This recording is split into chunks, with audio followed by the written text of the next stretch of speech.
हरि नारायण हरि। भगवान वेद की पावन गंगा में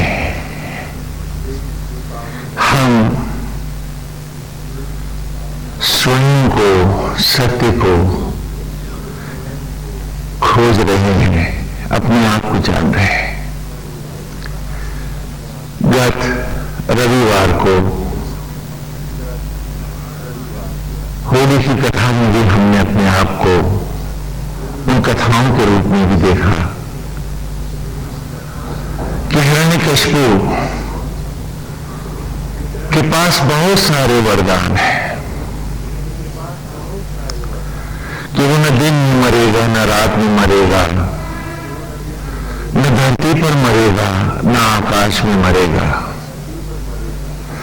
न अस्त्र से मरेगा, न शस्त्र से मरेगा।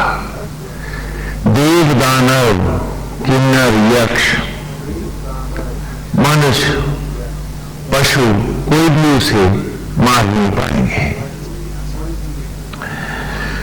और फिर कथा के विस्तार में हमने जाना कि हिरण्य माने सुनहरा और कशिपु माने बिस्तर। ये विषांत वन को ही यहां हिरण्यकशिपु के रूप में दर्शाया गया है। प्रहलाद, प्रा माने अमर, हलाद मस्ती, आत्मा की अमर मस्ती को भी प्रहलाद के रूप में दर्शाया है। मन हिरण्यकशिपु है, ये हमने जाना। और देखो, मन न दिन में मरता है, न रात में मरता है, बड़ा बलशाली है।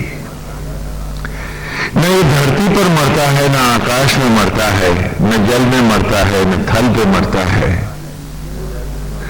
दिन और रात कभी भी इस मन को बांधा नहीं जा सकता। इस मन को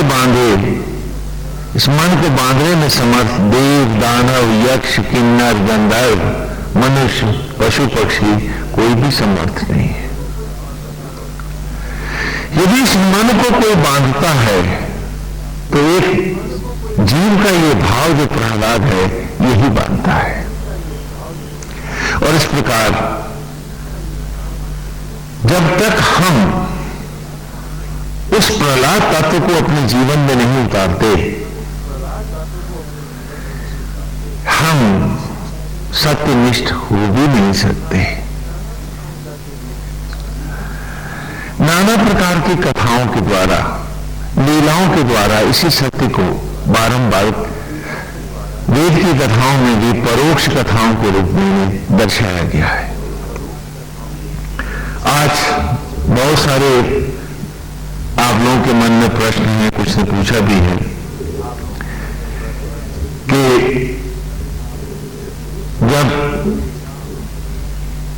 एक संप्रदाय की बात होती है तो उनके आराध्य को सबसे बड़ा दिखाते हैं, फिर दूसरे संप्रदाय की बात होती है तो उनके आराध्य सबसे बड़े दिखाई पड़ते हैं। तो इसका सत्य क्या है?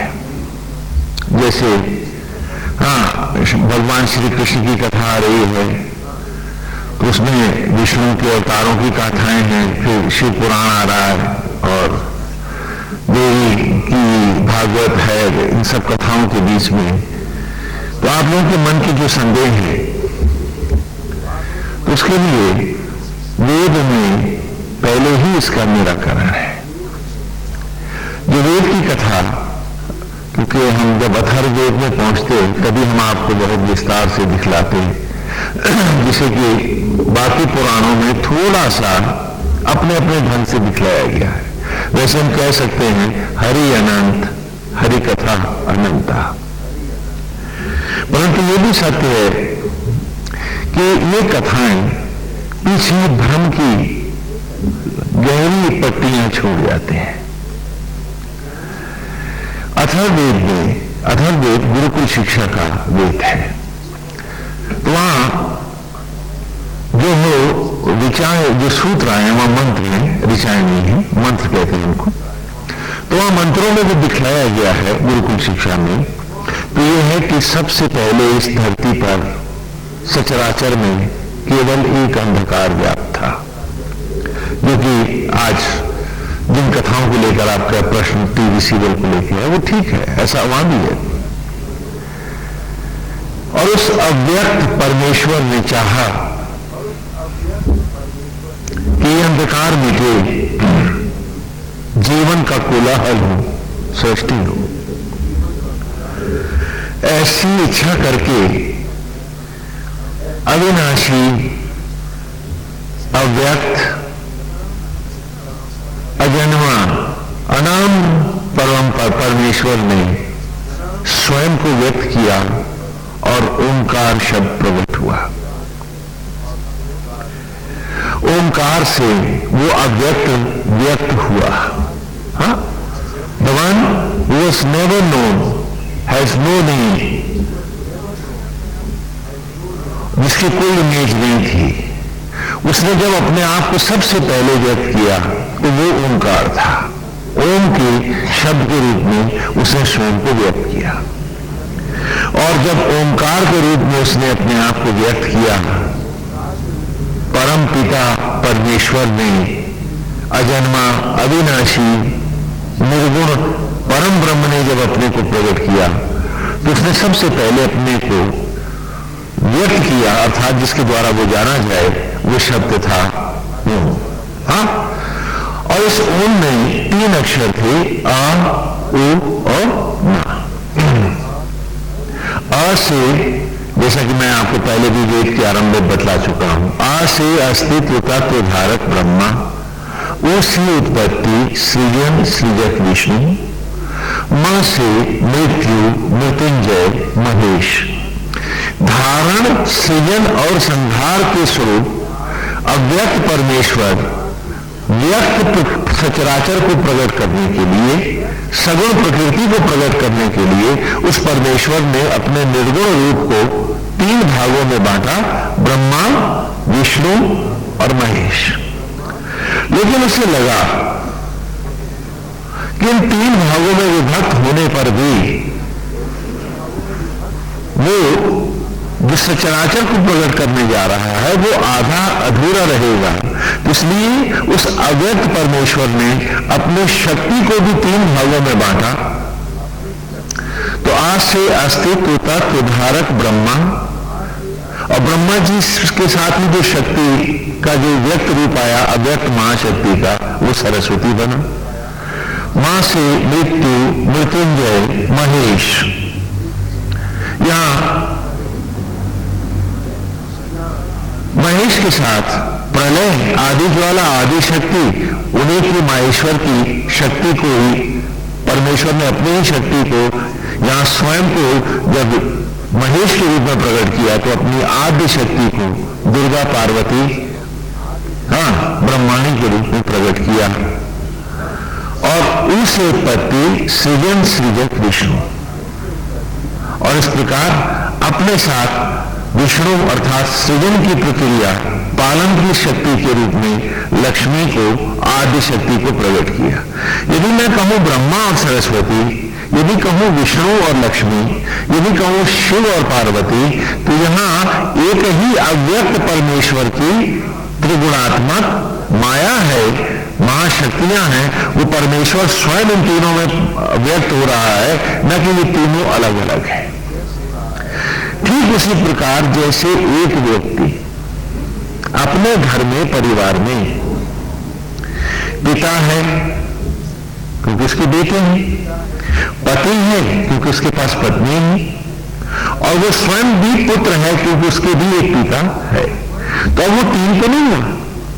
पिता के सामने वो पुत्र है, पुत्र के सामने वो पिता है, और पत्नी के सामने वो पति है। तो उसी प्रकार एक ही परमेश्वर जो अव्यक्त है, निर्गुण है, अविनाशी है, जब उसने सचराचर को, सगुण और साकार को, ग्रहों और नक्षत्रों को प्रकट करना चाहा, तो उसने अपने आप को ही 3 शक्तियों के रूप में प्रथम ब्रह्मा, विष्णु और महेश, और उनकी आदि शक्तियों के रूप में सरस्वती, लक्ष्मी और दुर्गा को प्रकट किया। ये सब जब जुड़ते हैं तो एक परमेश्वर और उसकी अव्यक्त शक्ति पुनः अजन्मा अविनाशी स्वरूप उसका हाँ, जो अव्यक्त है, जिसकी व्याख्या नहीं हो सकती, जो शब्द से परे है, वो रूप रह जाता है। लेकिन समय के साथ अज्ञान की अंधता जब बढ़ी, तो छात्र जिन शब्दों के द्वारा अपनी ही अंतरात्मा को, अपने सत्य को पढ़ते थे, अज्ञान के वशीभूत संप्रदायों में समाज बंटने लगा और वहां से ही ये सारे के सारे अज्ञान प्रकट हुए। वस्तुतः ये सब बिल्कुल शिक्षा में छात्र को उसके अंतर का, उसका संपूर्ण और सचराचर से उसका संबंध जोड़ने का एक प्रयास था। धर्म की कल्पना क्या है, हमने पूछा अथर्ववेद में। हमने जानना चाहा कि वो धर्म क्या है, धर्म का उद्देश्य क्या है। तो उन्होंने हमें यही समझाया कि परमेश्वर ने धरती बनाई, पेड़ पौधे और पशु पक्षी बनाए, सुंदर बाग बनाया। उसके मन में, अव्यक्त अविनाशी के मन में ये विचार उठा कि इन जीवों में कुछ बुद्धिमान जीव भी बना दो, ऐसे जीव बनाओ जो कि मेरे इस बाग के माली बन के रक्षा करें, इसकी सुव्यवस्था करें, वो सब इसकी रक्षा करूं। बनाऊं मैं, संवारे ये, तो मेरे कृपा पात्र हो, मेरे आशीर्वाद के अधिकारी हो, मेरे पुत्र कहलाएं। तो उसने किसको बनाया? आप सबको बनाया, मनुष्य को बना दिया। मनुष्य को बनाने के बाद मनुष्य इस कुदरत की, नेचर की, प्रकृति की सेवा करने लगा। सचराचर की सेवा में, इसकी रक्षा में मनुष्य जुड़ गया। लेकिन समय के अंतरालों के साथ जो मन हिरण्यकशिपु है, इसने अपना विस्तार किया और मनुष्य सारी प्रकृति से कट गया।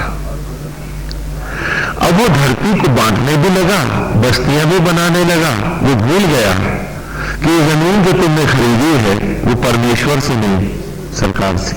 और सरकार जमीन बनाना जानती है क्या? तो उस अविनाशी के द्वारा बनाए हुए इस भूमि पर माली बनने के बजाय वो अपने ही घर द्वार बसाने लगा, अपनी बस्तियां जोड़ने लगा। तब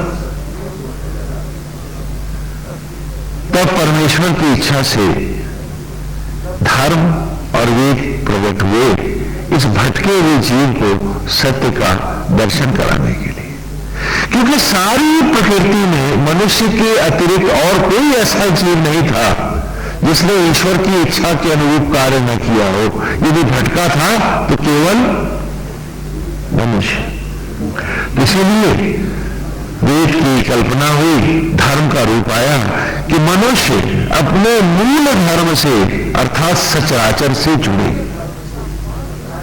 इसको सत्य का पाठ कराने के लिए ही धर्म की कल्पना इस धरती पर हुई कि ये अज्ञानी अपने आप को दीवारों और मकानों में बांधने लगा और ये भूल गया कि आज भी इसके को भोजन खेत से आ रहा है, प्रकृति से, कुदरत से आ रहा है। आज भी इसको सांस और धड़कन, वायु जो सांस ले रहा है वो मकानों में पैदा नहीं होती है, वो भी नेचर से आती है। जल भी इसके द्वारा बनाया नहीं है, वो भी कुदरत इसे दे रही है। क्षण क्षण ये कुदरत पर आश्रित है, प्रकृति पर ही आश्रित होकर जी रहा है। लेकिन प्रकृति से कट के एक मकान, एक दुकान, एक धंधा, एक व्यापार, एक नौकरी भर बन के रह गया। तो इनको सत्य का ज्ञान कराने के लिए ही धर्म की कल्पना आदिकाल में भी हुई, जो ये राजाओं में, रजवाड़ों में, रियासतों में अपने अपने जमीन की सीमाओं में बढ़ने लगा और कुदरत से कटने लगा।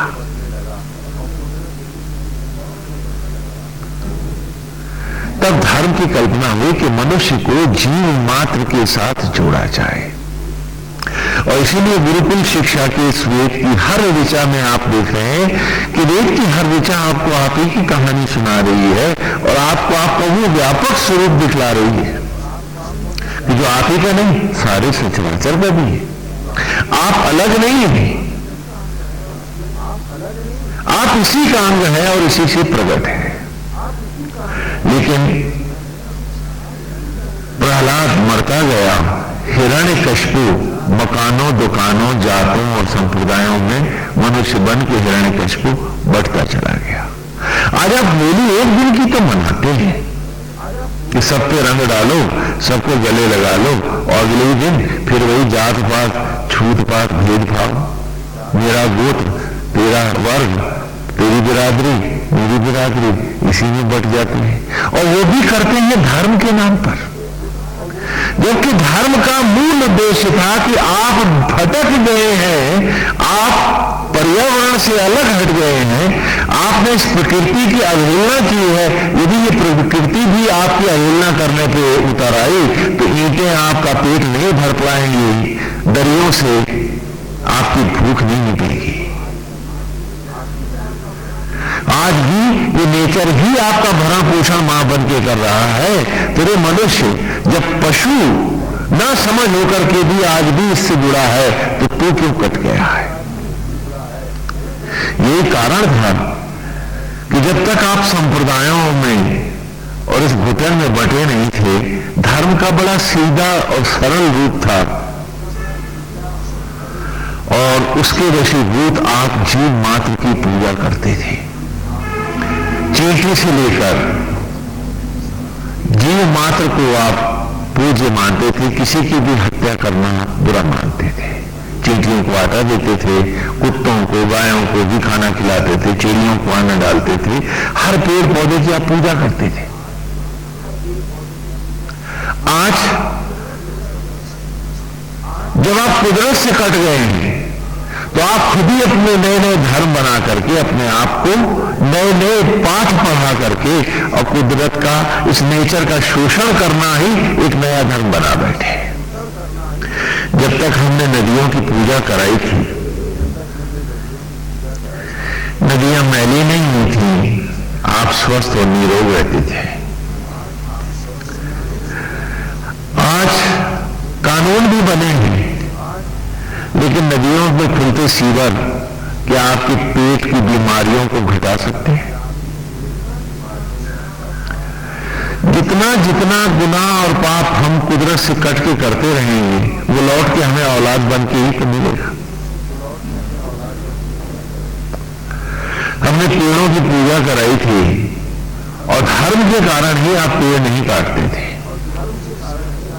आज क्या कानून से पेड़ कटने रुक पाते हैं? रोज अखबारों में पढ़ते हैं कि वन माफिया जंगल काट रहे हैं। हाँ, इस नेशन के जो नेचुरल इनहैबिटेट है, पशु पक्षी हैं, उनको भी मार रहे हैं। लुप्त प्राय होती हुई जीवों की जो थोड़े बहुत अंश रह गए हैं उनको भी शिकारी ढूंढ रहे हैं।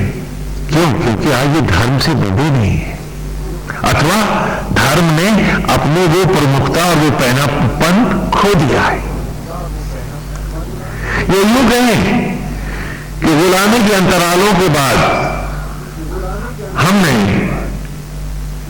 धर्म को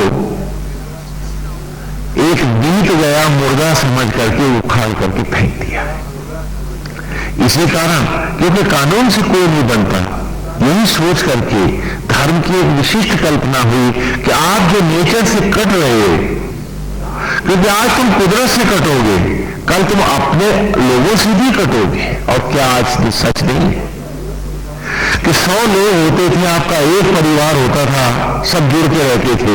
आज 4 भाइयों के परिवार भी क्या जुड़ के रह सकते हैं? 2 को नहीं रहते। अब आप पहले से सोचते हो कि इसको अलग कहीं बसा दो, इसकी शादी जो करने जा रहे हैं। यानी आप मान लेते हो कि बटना ही आपकी नियति है।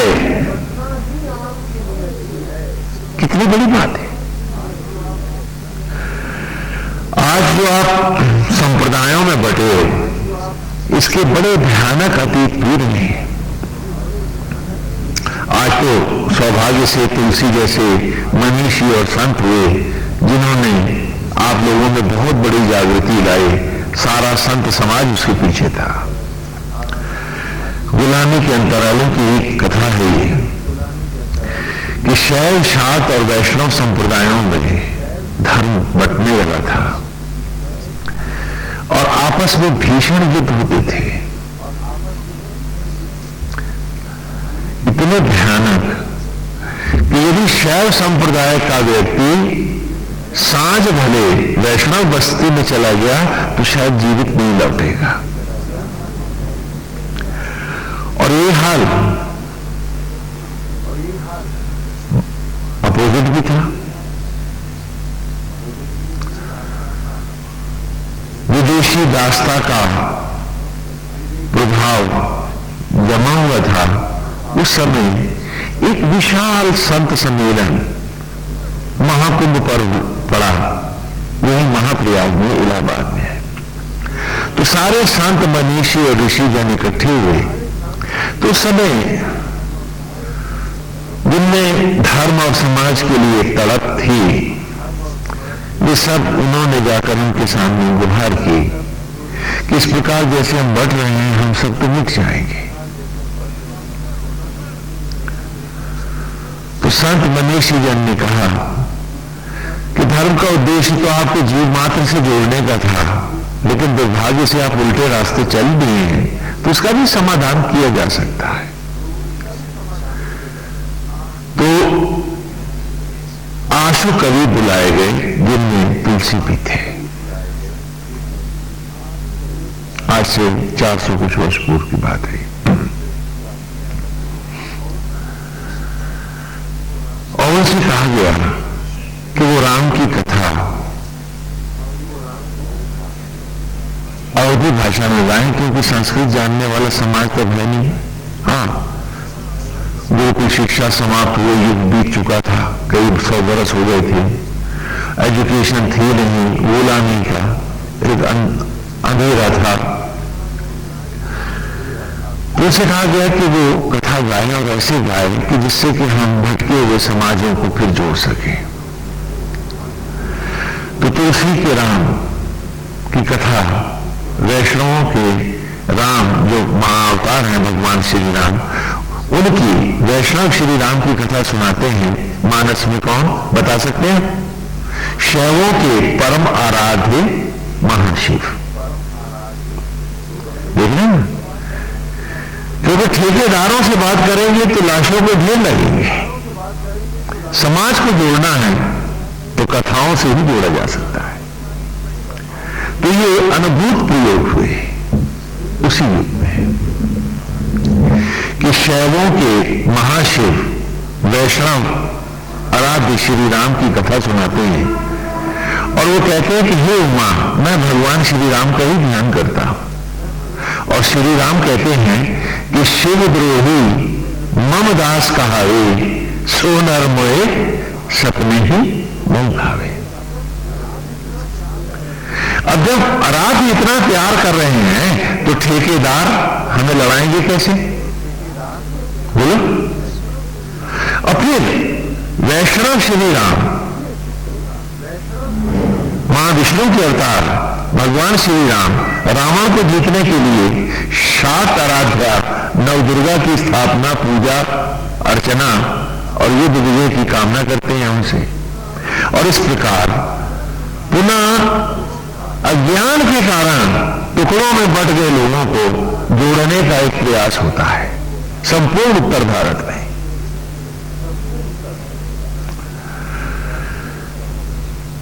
सूरदास की कथाओं में, मीरा की कथाओं में जगह जगह इन संप्रदायों को जोड़ने का एक अद्भुत विशिष्ट प्रयोग किए गए कि चौधरियों को ले आए तो लड़ाइयां और बड़ी हो जाएंगी। समाज को जोड़ना है तो सरलता, सत्य सरल होता है, समाज को सरलता में ले आओ, सब जुड़ जाएंगे। क्योंकि धर्म का रूप तो जीव मात्र को जोड़ना है, न कि संप्रदायों में बांटना है। लेकिन जैसे दिन के साथ अंधेरा चलता है वो बढ़ते रहे। आज फिर दूसरा प्रयोग क्या किया गया कि महाशिव के पुत्र गणेश को महाविष्णु की पत्नी लक्ष्मी के साथ हर घर में बिठाया गया। और लक्ष्मी जी नवदुर्गा देवी हैं और विष्णु की पत्नी भी हैं। तो इस प्रकार दो देवताओं में शैव शाक्त और वैष्णव समन्वय करा करके लक्ष्मी गणेश सदा वास करें, बाकी सारे देवता आए और आवाहन पर आए और पुनः यथा गमन करें। ये सब इसीलिए किया गया क्योंकि हर व्यक्ति को वेद पढ़ा करके तो हम समझा नहीं सकते थे। और आज भी अपने धार्मिक अंध आस्थाओं के कारण संप्रदायों में फंसे मानसिकता इस प्रकार के खेल खेल सकती है। हमें उसे जरा खुले मन से मिलना चाहिए, क्योंकि जो आदि वेद है उसमें उस अव्यक्त परमेश्वर को ही 3 रूपों में दर्शाया गया है। मैं आपको एक छोटी सी कथा सुनाता हूं। थोड़ी देर पहले भी कुछ लोग यहां बैठे थे, हम लोग सत्संग कर रहे थे कि धर्म और संप्रदाय का भेद क्या है।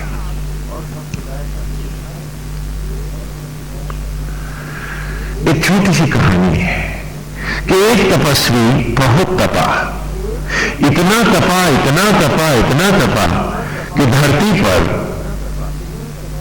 सूरज का उजाला हो गया। सूरज की रोशनी हर ओर फैलने लगी। बुराइयां भयभीत हो गई, डर गई।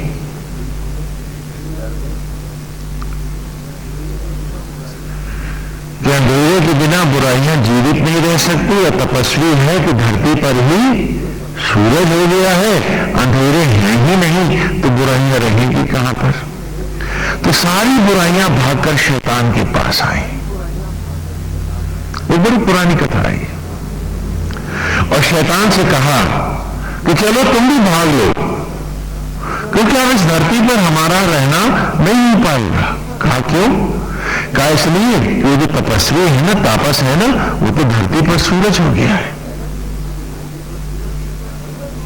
वो इस धरती पर सूरज हो गया है, अंधेरा है ही नहीं, तो हम सब जिएंगे कैसे? तो शैतान ने हंस के बुराइयों से कहा, डरो मत, तुम सब छिप जाओ। ये सूरज अभी तप पूरा करके जाएगा ना, ये सूरज अभी तप पूरा करके जब इस धरती से जाएगा तो सब लोग इसके पीछे, जितने इसके भक्त है ना, वो सब अपने संप्रदाय फिरके बनाएंगे ना, तो हर घर तुम्हारा होगा, इस सूरज का भी कहीं पता ना होगा। तो बुराइयों डरो मत, ये सूरज भले तुम्हें भगा रहा है, लेकिन जब ये हटेगा और इसके पीछे सब लोग बड़ी आस्था से संप्रदाय बनाएंगे तो हर घर बुराई का होगा, इस सूरज का ही कहीं पता न होगा। और आज नहीं हुआ, आज चारों तरफ ही हो रहा है। हम किसी स्कूल ऑफ थॉट में जाएं, यहां ब्रह्मा विष्णु महेश है, आ ओ मां, तो गॉड में भी 3 ही अक्षर हैं, GOD, D for generator, O for operator, and D for destroyer. Through generation, operation and destruction, a force which is returning the dormant soil back to life being is God. बात फिर वही ओम तक आई।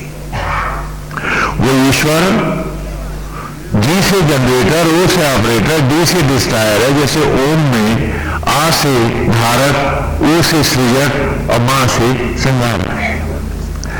और अल्लाह में भी 3 ही अक्षर हैं, अलिफ लाम हे। उद्देश्य था उस सत्य से आपको जोड़ना, वो सत्य जिसके बिना आप कभी सुखी नहीं हो सकते, आपका जीवन व्यर्थ हो जाएगा। रेगिस्तान का, मरुभूमि का प्यासा भटकाव भर बन के रह जाएगा। उसे तोड़ने के लिए ही धर्म की कल्पना की गई थी। भगवान राम की कथाओं में भी हमने झांक के देखा कि दशरथ और दशानन की हमारी ही कहानी। कृष्ण की कथा में भी हमने देखा कि वसुदेव और देवकी, वसुदेव अर्थात आत्मा, देवकी अर्थात ब्रह्म ज्वाला ही आज भी भोजन को शिशु के रूप में लौटाती है, और वही आज की ऋचा है। वेद में भी यही कहानी यथावत आई। थोड़ा सा पिछली ऋचाओं को हम दोहरा लेंगे, जिससे कि एक धारा बन जाए। तीसरे सूक्त में ही हम प्रथम ऋचा में हमने तीसरे सूक्त की पहली ऋचा में हमने अपनी ही ब्रह्म ज्वाला से, ब्रह्म अग्नि से प्रार्थना की थी। अश्विना यजवरी ऋषो द्रवत पाणी शुभस्पति पूर्वभुजा जनसिता, कि हे ब्रह्म ज्वाला, तू ही तो है जो यज्ञों के द्वारा मेरा भरण पोषण और उद्धार करने वाली है। तो हे ब्रह्म ज्वाला, सचराचर का उद्धार करने वाली, हे मां द्रवत पानी लहराती जीवाओं वाली, हाँ शुभस्पति, सचराचर को शुभत्व से परिपूर्ण करने वाली, पूरी भुजा जनसितम, असंख्य मुखों से सामग्री व सचराचर का भक्षण करने वाली, हे अग्नि, आज आह्वान है तुम्हारा, आज फिर प्रलय बन और मेरे अंतर में प्रज्वलित हो जा। अश्विना पुरुदं ससा नरा शरीरया धिया तीक्ष्णया वनतम गिरा, कि हे देवकी, हे कौशल्या देवी, हाँ अश्विना पुरुदं ससा नरा शरीरया धिया, हे नारायणी, संपूर्ण जड़ चेतन और सचराचर को धारण करने वाली, यहां तक कि परमेश्वर को भी जब लीला अवतार में आना होता है तो देवकी और कौशल्या बन के उन्हें भी रूप प्रदान करने वाली, हे आदि शक्ति, हे ब्रह्म ज्वाला, आज मैं देवी बनाकर अपने ही अंतर की तुझसे विनती कर रहा हूं और तुझसे प्रार्थना कर रहा हूं, मां प्रज्वलित हो, प्रतिष्ठित हो। दसरा युवा कवा सुता न सत्या व्रत वरेशा आयातम रुद्रवर्धनी, हे सहस्त्र शूर पाणी, उत्कर्ष अमर यौवन को यज्ञों के द्वारा पवित्र कर देने वाली, हे ब्रह्म ज्वाला, हे ब्रह्माग्नि, आज महाप्रलय के लिए प्रकट हो जा। क्यों?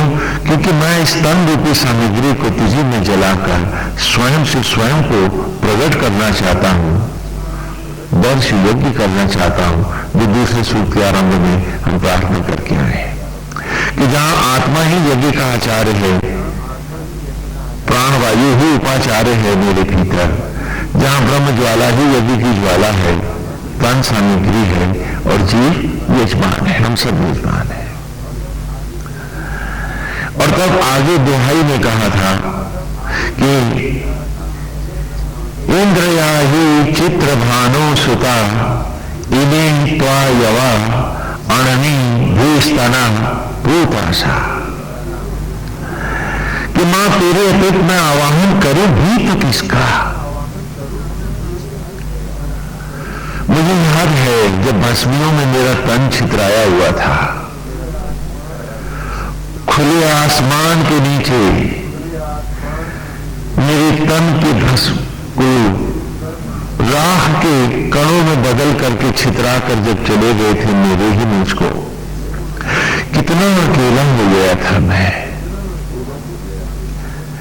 वो जिनके लिए जीवन के अमृत को लुटाता रहा मैंने करेंसी को ही धन माना और भूल गया था कि उम्र के अतिरिक्त और कोई धन नहीं है। उम्र के नोट घटे तो कोई भी करेंसी मेरी निर्धनता को दूर नहीं कर पाती है।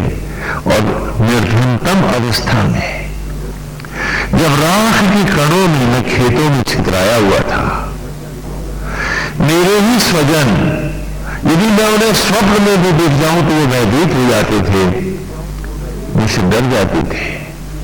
जिनके लिए मैं जिया अब वो भी मेरे नहीं थे।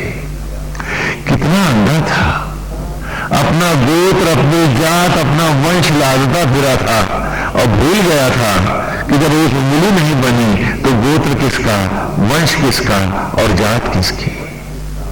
काश तब याद रख पाता कि एक जात उसी की है, एक वंश उसी का है, एक भूत उसी का है, जो बनाना जानता है वो तो उसका है, तेरा मेरा कहां, ये बाकी सब झूठी तो है। गाता तो रास सीए राम मैं सब जानी, लेकिन सीए राम को ही जग में नहीं देखा, बस ये अज्ञान को ही देखता रहा। एक उंगली बनी नहीं, बेटा बेटी कहां थे, गोत्र कहां था, वंश कहां था, जात कहां थी। लेकिन एक दंभी की तरह बिरादरी, जात, संप्रदाय, क्या क्या मैं पशुओं से भी निकृष्ट अवस्था में लादता फिरा था, अज्ञान के वशीभूत हो। और जब मैं खेतों में छितराया पड़ा था, अपने ही मेरे बेटों को यदि मैं स्वप्न में दिख जाऊं तो मांत्रिकों और तांत्रिकों के पास भाग के तू देखना कि प्रेत बन के दो चार औरतें नहीं खींच लेगा, स्वप्न में क्यों आ रहा है, इसका कुछ निराकरण कर दो, इससे पीछे छुड़ा दो। इतना असहाय था मैं। और तब चित्र भानो सुता, सूर्य की पुत्री ये धरती रोई थी मेरी इस दीन अवस्था पर। न रोए मेरे, रोई तो ये धरा, जो धरती जो मां है, आज मां ही फिर बिलक बिलक कर रोई। और उसने सूरज को पुकारा, ये अनाथ है, असहाय है, और उसी की पुकार पर हे ब्रह्म ज्वाला, हे यज्ञ की अग्नि, जब तुम खेत में पड़े, पानी में फूले हुए बीजों के मध्य में प्रकट हुई, तो उस जल में आग लगी, ज्योति जली, और उन्हीं ज्योति के कणों में, ज्योति की किरणों से मेरे भस्मी का जो तन था, मेरा जो भस्मी के कणों में छितराया था, वो एक बार फिर टूटा सा पवित्र हुआ, ज्योतिर्मय हुआ, इन्हीं तो आया हुआ। और इस प्रकार मैं राख से एक बार फिर अन्न में लौट पाया। मुझे लौटाने वाले का वंश नहीं था, जात नहीं थी, तुझसे हटके जो कुछ था वो तू ही तो थी।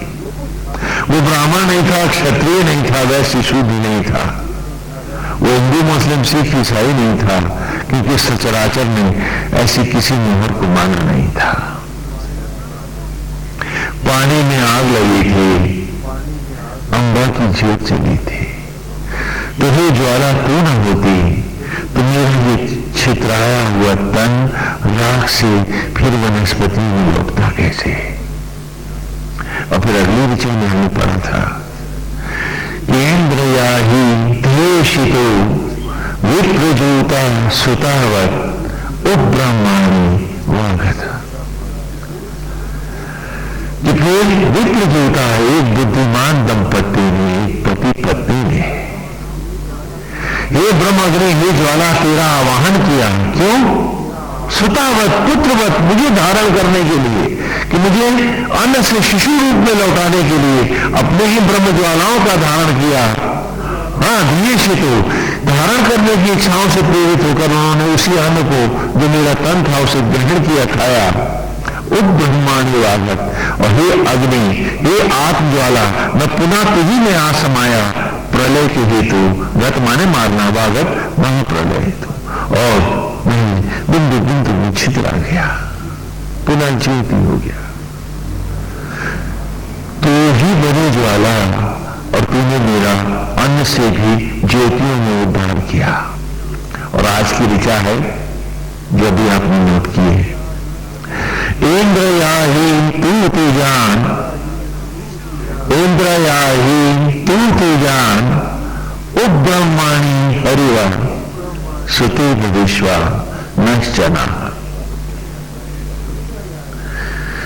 इंद्र याही कि उसके आह्वान पर, हे अग्नि तू जान, तूने व्यापकता से मेरा संहार किया, मुझे ज्योति के कणों में लौटा दिया, मेरा कण कण पुनः अन्न से ज्योति बन गया, लपट हो गया। और उप ब्रह्माणी हरिवा, उप माने फिर मैं व्याप्त हुआ हरिवा सृजन में। हाँ, उत्पत्ति के मथानियों में मथा, हे ब्रह्माणी, हे अग्नि, तूने ही अपने गर्भ में जब मुझे लेकर के उन्हीं ज्योतियों के कणों को फिर मथा, तो क्या हुआ? सुते विश्वा नश्चना, तो वन के पुत्र निर्मित होकर एक शिशु रूप में जो अन्न के दाने थे वही शिशु बने और गर्भ के क्षीर सागर से पुत्र बन न बाहर को चल दिया। न होती तो उस गर्भ में मैं शिशु रूप पाता कैसे। तो इसलिए हे ब्रह्म ज्वाला, हे ब्रह्माग्नि, आज जब मैं इस मनुष्य देह का परित्याग कर इसको पुनः तुझ में योग्य कर उस देह स्वरूप को तप के द्वारा जाना चाहता हूं, तो तेरे से अतिरिक्त और मां कौन होगी। तो ये अग्नि आज आवाहन है तेरा, ये ब्रह्म ज्वाला तू प्रकट हुआ मैं, क्योंकि मैंने इस प्रकृति के सत्य को पा लिया है कि सचराचर में तू अकेली मां है, तू आदि कुंवारी है और तेरे से ही सचराचर प्रकट होता है। ये कहीं जाति है, ये कहीं गोत्र है। आपको एक कथा सुनाते हैं भागवत की। जैसे आपने होली में कथा सुनी प्रहलाद की, उसी प्रकार भागवत की एक कथा है अजामिल की। अजामिल एक संत हुए,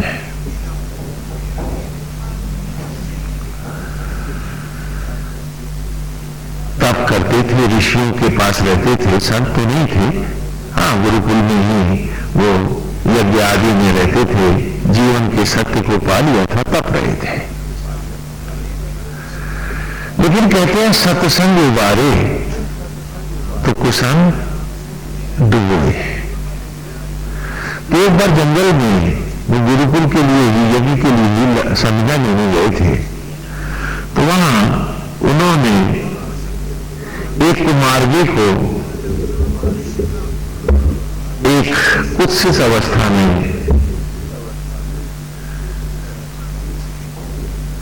देख लिया। तो उनका मन डोल गया। अब मन डोल जाने के कारण उनका मन यज्ञ आदि से विचलित हो गया और वे भटक कर गृहस्थ जीवन को चले गए। लेकिन कुछ ही समय के उपरांत उन्हें जब सत्य का बोध हुआ, मैं कथा के विस्तार में नहीं जाऊंगा क्योंकि 5 मई से 12 मई तक यहाँ भागवत सप्ताह होगा, तो विस्तार से कथाएं वो सुनाएंगे, हम तत्व तक ही रहेंगे क्योंकि ये भी हमारा विषय है। उनके उसको संतानें भी हुई, लेकिन उसका मन अशांत रहने लगा। उसे लगा कि वो बहुत दूर तक भटक गया है। बहुत से संत ऋषि आते, उनसे वो अपनी व्यथा कहता, तो उन्होंने उसे समझाया कि तो अपने बेटों के नाम नारायण को रखते, और सबने एक नारायण भाव लिया और स्वयं को ईश्वर का निमित्त बनाकर जीने का आरंभ कर दे, तो तेरे भटकाव समाप्त हो जाएंगे। जैसा कि ऋषि ने समझाया, अजामिल उसी प्रकार गृहस्थ को निमित्त होकर धारण करने लगा। अब वो सब में ईश्वर का भाव रखने लगा, और जब वो मरा तो उसको महाविष्णु में ही स्थान मिला, अर्थात वो मोक्ष को प्राप्त हो गया। मेरा तात्पर्य अजामिल की कथा में अजामिल से ही है। अज शब्द का अर्थ होता है ब्रह्मा। अज माने जो अजर, अमर, अविनाशी परम ब्रह्म है, उन्हें संस्कृत में हम क्या कहते हैं? अज। तो जो अज अर्थात ब्रह्मा से मिला है, जो ब्रह्म को सब में देखता है, जो सब में एक ब्रह्म का भाव लाता है, वो क्या होता है? किसी भी हम सब का उद्धार, हर गृहस्थ का उद्धार अजामिल ही है। अजामिल हुए बिना वे वेद का सत्य नहीं पाया जा सकता। मनुष्य जरूर आज इस प्रकृति से और ईश्वर से कट गया है। अगर नहीं कटता तो मैं और मेरा कैसे करता, जात और संप्रदाय कैसे बांधता। ये सारे इस बात के बोलते प्रमाण है कि हम ईश्वर से और कुदरत से हम सब कट गए। अगर न कटते तो आज हम सब क्या होते, अजामिल होते।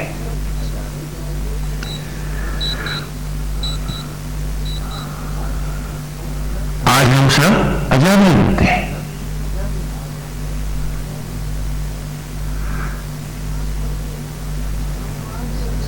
हमारे अतिरिक्त सारी प्रकृति देखो, सारी कुदरत देखो, सारा नेचर देखो, आज भी अजामिल है।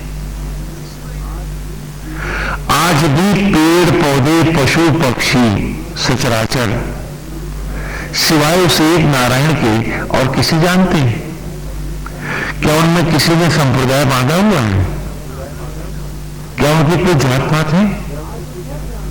आज वो सब जानते हैं कि ये ब्रह्म ज्वाला आदि शक्ति है जिसके गर्भ से वो सब प्रकट होते हैं।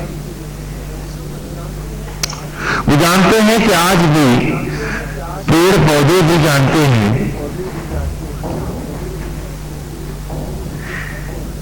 कि जो सत्य है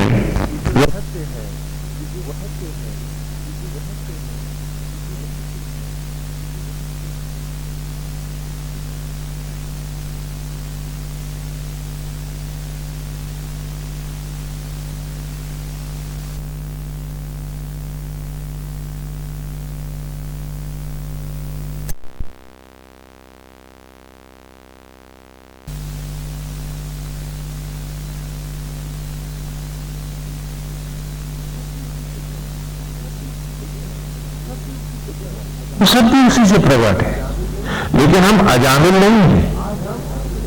आज हम परिवार से मिले हैं, आज सत्य जगत से मिले हैं, करेंसी से मिले हैं, अपने दम से मिले हैं। नहीं मिले हैं तो अज से अर्थात ब्रह्म से भी नहीं मिले हैं। जो करता हूं वो मैं करता हूं।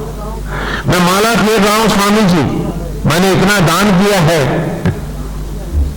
हमें कोई भी तो अपने को ब्रह्मा से ऊपर ही मानता है, नीचे नहीं। यदि हम सत्यनिष्ठ होते, यदि हमने थोड़ी सी भी इस प्रकृति के साथ एक ईमानदार समझ होती, इसका सत्य हमारे पास होता, तो हम सब भी अजामिल होते। अजामिल के दोष भी नारायण नहीं देखते, और जो अजामिल नहीं है उसके बड़े दान पूजा और मालाओं को भी ईश्वर नहीं स्वीकारते, क्योंकि भगवान मालाओं को नहीं देखते, तुम्हारी ईमानदारी को देखते हैं, तुम्हारे सत्य को देखते हैं। भजन कीर्तन जिसे आप सत्संग समझते हैं,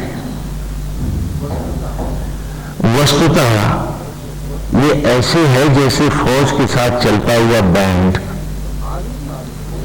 आदि काल से जब भी युद्ध के लिए सेनाएं जाती हैं, सैनिक लड़ने के लिए जाते हैं, तो उनके साथ बैंड जरूर चलता है ना, तोरई वाले ढोलक वाले सब होते नहीं होते।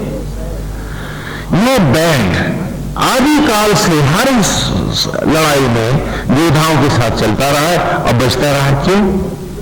बैंड वाले क्या युद्ध करते हैं? काम नहीं करते। तो क्या फिर बैंड की सेना में क्या जरूरत है? आज भी शादी ब्याह में आप लोग मिलिट्री बैंड मंगाते नहीं मंगाते? ये क्यों रहता है? क्योंकि ये बैंड सैनिकों को युद्ध के लिए प्रेरित करता है, उनमें जोश और आवेश लाता है, लड़ने की मनोवृत्ति उत्पन्न करता है। इसलिए इस बैंड का हर सेना में बड़ा महत्व है। तो इसी प्रकार भजन संकीर्तन एक बैंड की भांति है। ये बैंड काहे के लिए है?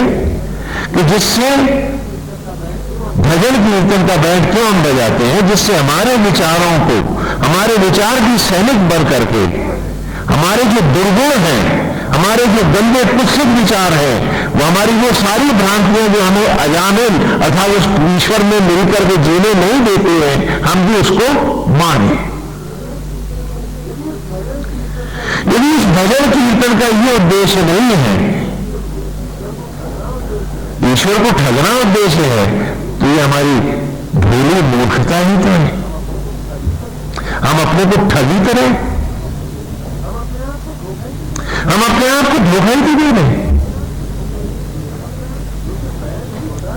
क्योंकि बैंड योद्धा नहीं है, बैंड युद्ध नहीं लड़ता, सैनिकों को आवेशित करता है लड़ने के लिए। उनमें एक उत्साह लाता है, एक उमंग लाता है, एक जोश लाता है कि वे युद्ध करें और विजयी हों। तुमने भजन कीर्तन तो किया, लेकिन उस भजन कीर्तन में तुम्हारे मन के विचार में किस दुर्गुण को मारा? अगर युद्ध ही नहीं हुआ और खाली बैंड ही बजता रहा तो उसका क्या मतलब? आप अपने आप को धोखा दे रहे थे, लेकिन कहां आपको अपने दुश्मनों के गले मिल रहे थे।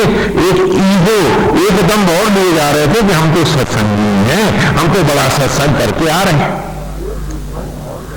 एक दुश्मन और गले लगा रहे थे आप और ईश्वर से हट रहे थे। क्या इसी का नाम सत्संग है? सत्संग तब होता कि आवेशित होकर उस भजन में उन्मादित होकर आप उस दिन कसम खाते कि आज मैंने क्रोध छोड़ा, आज मैंने ईर्ष्या छोड़ी, आज मैंने लोभ छोड़ा, आज मैंने कुत्सित विचारों को छोड़ा, आज मैंने संकल्प लिया है कि ईश्वर को, शरीर को उस नारायण की ही धरोहर मानूंगा और इसे पवित्र बनाकर रखूंगा। आज मैंने संकल्प लिया कि आज से मैं लोभ की मनोवृत्तियों का परित्याग करता हूं और आज मैंने कसम खाई है कि अब अजामिल बन के जीऊंगा, उस ब्रह्म के साथ ही मिला रहूंगा, उससे हट के नहीं जीऊंगा। यदि ये सब युद्ध आपने नहीं लड़े, खाली बैंड बजा के चले गए, तो आपने कौन सा सत्संग किया? किस कुसंग को छोड़ा आपने? लौट फिर के लिपटे आप फिर उसी कुत्सित वासना से रहे, तो आपका उद्धार आपके दान और मालाओं से नहीं होगा। क्योंकि माला तो दी थी कि इसको चक्र बना करके अपने अपराधों को नष्ट कर दो, अपने गुनाहों को मिटाओ, अपने गंदे विचारों को समाप्त करो। और उस माला से क्या तुम ईश्वर को बांध रहे थे? इतना साहस कि आज भगवान को भी मूर्ख बना लोगे,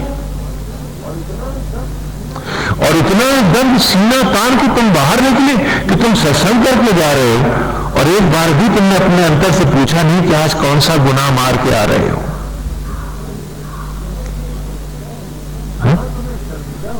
जहां तुम्हें शर्मिंदा होना चाहिए वहां तुम सीना तान के जा रहे हो। जहां तुम्हें लज्जित होना चाहिए कि आज भी तुम्हारा उद्धार नहीं हुआ है, अरे आज भी इस पवित्र स्थान पर बैठ के तुम कुसंग ही करते रहे, सत्संग नहीं कर पाए हो, एक भी तो कुसंग छोड़ नहीं पाए हो। और क्या तुम अजर अमर हो? लौटे तो फिर वही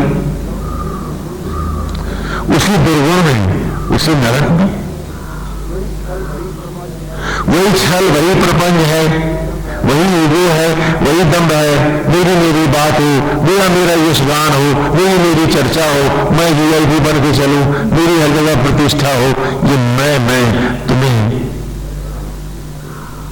रावण से भी तो ऊंचा लिए जा रही है। कभी उसकी भी बात करोगे? वो भी तुम्हें बना रहा है, वो जिसके कारण तुम हो, कभी उसकी भी चर्चा करोगे? कभी उस सत्य को भी अपने भीतर उतार पाओगे? कभी अपने दुर्गुणों को मार पाओगे? आज सारा सचराचर अजामिल है, नहीं है तो एक मनुष्य नहीं है। इन वेद की ऋचाओं में कुरेदा है हमने अपने आप को। आज हमारे अंतर मन ने बड़े बेमन से स्वीकारा है कि सच तो कि वो मां जो उंगली नहीं बनाती, वो पिता जिसे तन का रोया बनाना नहीं आया, वसुदेव और देवकी के अतिरिक्त माता पिता इस सचराचर में कौन है? ये ब्रह्म ज्वाला ही देवकी है और आत्मा ही वसुदेव है। लेकिन कितने दम्भी थे कि बना वो रहा था और मोहरे हम लगा रहे थे। मेरी जान, मेरा संप्रदाय, मेरा गोत्र, मेरा वंश। कितना घटिया, कितना गिरा हुआ आचरण हमारा, और उसको भी हम धर्म के नाम पर मोहर मार रहे थे कि हम धार्मिक कार्य कर रहे हैं। वो धर्म जो हमें जीव मात्र से जोड़ना चाहता है, क्योंकि आज भी वो आत्मा होकर किसी से भेदभाव नहीं करता। धर्म धन आत्मा ही धर्मात्मा होता है। वो जो हमें अद्भुत बनाना चाहता है, वो जो हमें सचराचर के साथ अजामिल बनाना चाहता है, उसके साथ जुड़ के सिखाना चाहता है, हम उसके भी माथे पर उल्टी कीले ठोक रहे थे। हम धर्म के नाम पर संप्रदायों और जातों में बट रहे थे, जबकि जुड़ना था हमें जीव मात्र से, प्राणी मात्र से राममय सब जग जाने, एको ब्रह्म द्वितीय नास्ति। और क्यों करना था ऐसा? आज एक एक ऋचा हमारे सामने खुल के हमें दिखा रही है।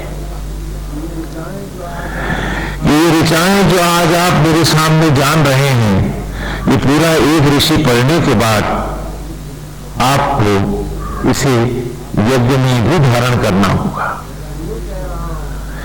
इसलिए कह रहा हूं, अजामिल को हाथ से जाने न दीजिए, क्योंकि आज ऋचाओं को मैं आपको अर्थ बतला रहा हूं। एक ऋषि पूरा होने के बाद आप में से जो मार्ग पर जाना चाहेंगे, फिर आहुतियां बाहर देंगे और जलेंगे भीतर, इसी भाव से एक नित्य यज्ञ को धारण करेंगे।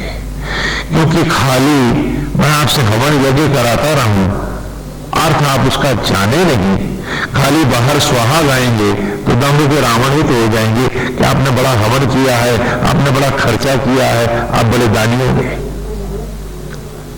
इसीलिए वेद ने आरंभ में ही आपको बताया है कि बाहर जो यज्ञ कर रहे हो वो एक निमित्त यज्ञ है,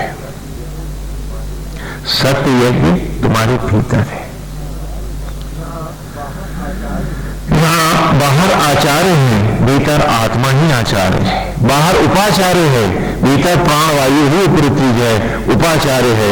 बाहर समिधाओं से हम अग्नि प्रज्वलित करते हैं, भीतर ब्रह्म ज्वाला ही मूल अग्नि है, बाहर प्रतीक है। बाहर जिस अन्न से तुम बने हो वो तन सामग्री है, वो अन्न आदि सामग्री है, और भीतर ये तन और जीवन का हर क्षण सामग्री है। बाहर भी तुम जीव होकर यजमान हो और भीतर भी तुम जीव होकर तुम ही यजमान हो। तो जब बाहर वेद की इस ऋचा के साथ आहुति दो, उस ऋचा के अर्थ के साथ रोम रोम भीतर चलो। यदि इस भाव से एकाग्र होकर तुमने यज्ञ नहीं किया है तो सच जानो तुमने जीवन में आज तक ना कोई हवन किया है और ना कोई यज्ञ किया है।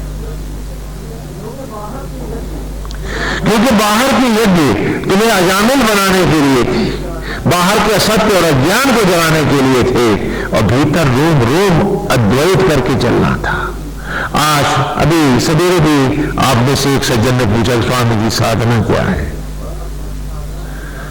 और अक्सर साधना के नाम पर आप एक गलत साइकिल में चले जाते हैं। कोई दिया जला के बैठा है तो कोई बिंदी लगा करके बैठा हुआ है, हाँ, और तरह तरह की भ्रांतियों को आप अपनी साधना बना बैठे हो। ये हमारा उद्देश्य नहीं था। साधना का, ध्यान का हमारा जो उद्देश्य था, जो पर्पस है, जो वेद ने और जो धर्म ने दिया, इसलिए था कि मन के भटकाओं को रोकना चाहिए। हाँ ना, घोड़ों को साधते नहीं, तांगे नहीं, बैल को साधते हैं बैलगाड़ी। तो साधना माने विचार रूपी घोड़ों को साधना, और एक ऐसे खूंटे में बांधना जो मेरे जीवन का परम लक्ष्य है। और फिर इन ऋचाओं से, सत्संग से उसको, उन घोड़ों को खाना, हाँ, चारा और देना, उनकी मालिश करना, उन्हें मजबूत करना, और फिर आत्मा से अद्वैत करने चलना, ये उद्देश्य है हमारा। इसका नाम योग है। तो साधना का अर्थ ये नहीं कि आप किसी एक अदृश्य शक्ति के चक्कर में फंस जाओ और एक गलत अवधारणा को धारण करके मानसिक किसी विकृति को प्राप्त हो जाओ। एनी एबनॉर्मल थॉट, कोई भी अप्राकृतिक मानसिक अवस्था आपको मानसिक रोगी ही बनाएगी, कोई ईश्वर नहीं बनाएगी। आज अक्सर आप लोग कहते स्वामी जी अंधभक्ति में क्या बुराई है, क्योंकि जो भक्ति करते हैं उनको सब कुछ जाने की क्या जरूरत है। मैं आपसे एक बात कहता हूं, आप सब बैठे हो, अभी प्रवचन के बाद आप आश्रम से बाहर जाओगे। मैं आप सबसे प्रार्थना करता हूं, आंखें बंद करके एक 15 मिनट सड़क पर चलो। क्या आप चल पाओगे? बोलो, क्या होगा? कहीं गड्ढे में पड़े होंगे, किसी मोटर से टकराए होंगे, तो फिर आप क्या होगा? स्वामी जी आंखें क्यों? भगवान ने आंखें काहे के लिए दिए? देखने के लिए। तो आंख बंद करके नहीं, खुली आंख से ही चलना चाहिए। तो फिर मैं पूछता हूं, जब भगवान ने देखने की आंखें दी हैं, तो फिर अंध भक्ति की जगह सनेत्र भक्ति में क्यों नहीं आना चाहिए? जब आंखें बंद करके तुम 10 कदम सड़क पर नहीं चल सकते, डरते नहीं डरते क्या? तो अंध भक्ति को ही सर्वोपरि क्यों मान लिया तुमने? एक प्रश्न है मेरा। या तो तुम 1 घंटा आंख बंद करके सड़क पे चल के दिखा दो, तो फिर मैं मान लूंगा कि जीवन पर्यंत जो तुमने अंध भक्ति करी है वो तुम्हें कोई ठिकाना दे देगी। धृतराष्ट्र को भी दे दिया था, गांधारी को भी मिल गया था कुलनाश, शायद तुम्हें भी कुछ मिल गया। क्योंकि अंधा धृतराष्ट्र और अंध भक्ति करने वाली गांधारी अपने कुल का नाश ही तो कराती है। एक भरे पूरे साम्राज्य का भी विनाश होता है। हाँ, कितने लोग निरपराध मारे जाते हैं, शायद तुम भी कुछ ऐसा ही कर जाओगे। देखो, सनेत्र भक्ति में क्यों नहीं आते? या आंखें बूंद के तुम जिंदगी में 4 घंटे ही चल के दिखा दो मुझे किसी भीड़ भरी सड़क पे। ईश्वर के नाम पर ही अंधा होना सौभाग्य मानते, वरना बड़े चैन है।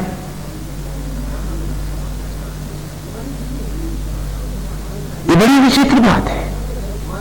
इसीलिए वेद ने हमारे सामने रखा कि जिसे तुम अंध भक्ति से हवन यज्ञ कर रहे हो, उसमें सनेत्र भक्ति भी है। वो मंदिर जहां तुम थालियां लेकर के और बड़े नहा धो करके आए थे अंध भक्ति में, वो सनेत्र भक्ति भी कभी, आज तुमने अंध भक्ति बनाई है ऐसे। हाँ, क्योंकि मंदिर तो हम गुरुकुल में छात्रों को पढ़ाते थे, उन्हीं के रूप को उनके सामने रूपक के रूप में रखते थे। यथा पलथी के जैसा पहले प्लेटफॉर्म बनाते हैं चबूतरा, फिर धड़ के जैसा गोल कमरा है, सिर के जैसा गुंबद है, जटाओं के जोड़े से कलश है, आत्मा जैसी मूर्ति है, और जैसे जीव रूप इस शरीर में वो एक निमित्त है, एक पुजारी है, इस हाथ का इस्तेमाल तो करता है लेकिन बनाना तो नहीं जानता। तो ऐसे एक जीव के जैसा, आपके जैसा पुजारी खड़ा करते थे कि सनेत्र भक्ति में आओ, don't behave like a blind person. क्योंकि आज तुमने तो कहा अंध भक्ति, कहीं ईश्वर ने सुन लिया तो दीवारें टटोलते फिरोगे बाकी जिंदगी। क्योंकि जब ईश्वर ने भी सोचा कि ये तो अंध भक्ति में आस्था रखता है, नेत्रों की से जरूरत नहीं, तो क्या होगा? साधना का हमारा ये अर्थ नहीं था कि तुम किसी अंध भक्ति में फंस जाओ, बल्कि उसके पीछे हमारा एक बड़ा ही सुगढ़ परम मनोवैज्ञानिक कारण है कि तुम्हें अपनी ही सत्ता से जुड़ना है, तुम्हें अजामिल होना है, उस ब्रह्म से मिलना है। आज माने बोले तो नहीं, आज माने ब्रह्मा, अब्रह्म माने आत्मा। हमें उस आत्मा से जुड़ना है, अजामिल होना है। तो अजामिल होने के लिए मुझे बाहर नहीं, भीतर ब्रह्मा के पास आना है, ना आत्मा के पास आना है। तो इसके लिए पहले बाह्य मनोवृत्तियों को बाहर के हवन में जलाना, आसक्तियों, वो जो बाहर खींच रही है मुझको, वो रस्सियां जलानी है जो बाहर के खूंटों पे बंधी मुझे बाहर को झटके दे रही, तभी तो मैं अजामिल बन पाऊंगा।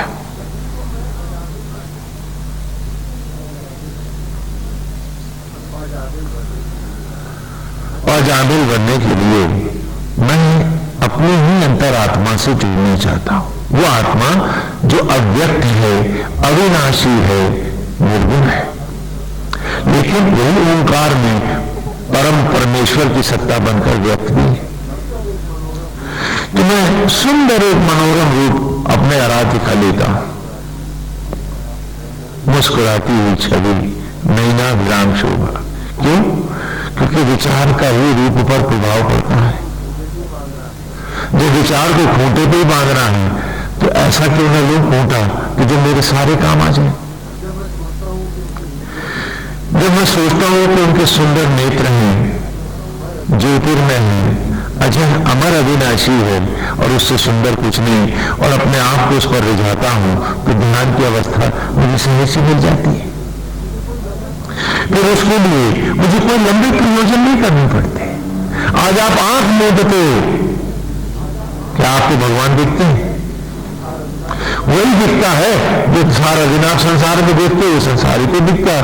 अगर अजामिल बन करके तुम संसार में जिए होते तो आंख मूंदते ही ब्रह्म ही तो दिखता, तुम्हारा आराध्य ही तो दिखता तुम्हें।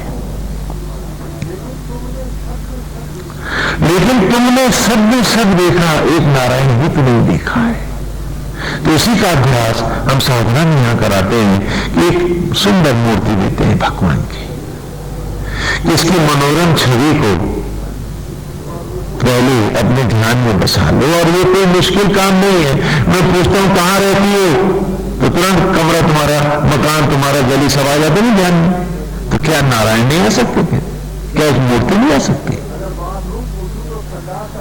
अगर बाथरूम पूछूं तो संडास का कमोड भी दिख जाएगा, और नहीं दिखेगी तो एक मूर्ति नहीं दिखेगी। क्या बात है,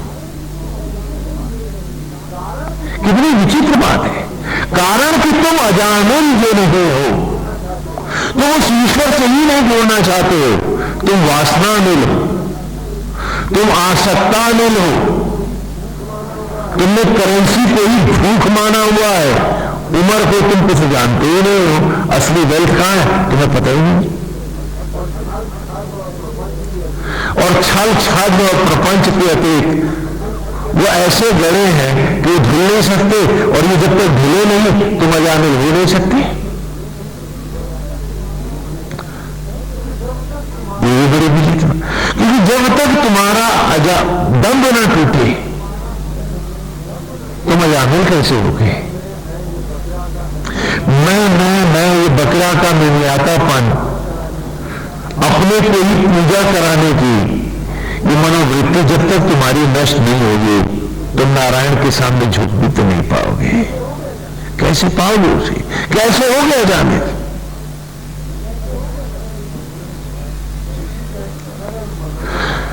उसी का एक सरल मनोरम मार्ग ढूंढा हमने